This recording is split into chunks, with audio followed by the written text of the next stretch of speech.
Deputy commissioner اور administrator ضلع وسطی طه سلیم نے بلدیہ وسطی کا 2022-2023 کے لیے 9 ارب 32 کروڑ روپے کا سرپلس بجٹ پیش کر دیا۔ ڈی ایم سی سینٹرل کے ترجمان کے مطابق انتہائی نامساعد حالات اور مالی مسائل کے باوجود ضلع وسطی میں 2022 اور 2023 کے لیے سرپلس بجٹ پیش کیا گیا، اس کو ڈپٹی کمشنر اور ایڈمنسٹریٹر ضلع وسطی طه سلیم نے 9 ارب 32 کروڑ روپے کا سرپلس بجٹ پیش کیا، جبکہ اس سال آمدنی کا تخمینہ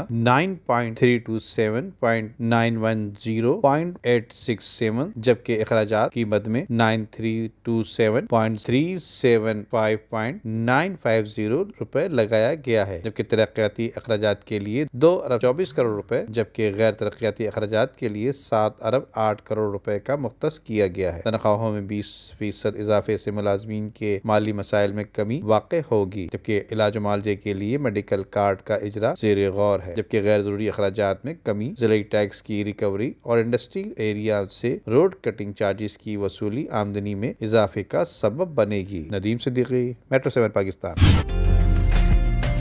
عمدہ میں پکائیں اور جی بھر کے کھائیں۔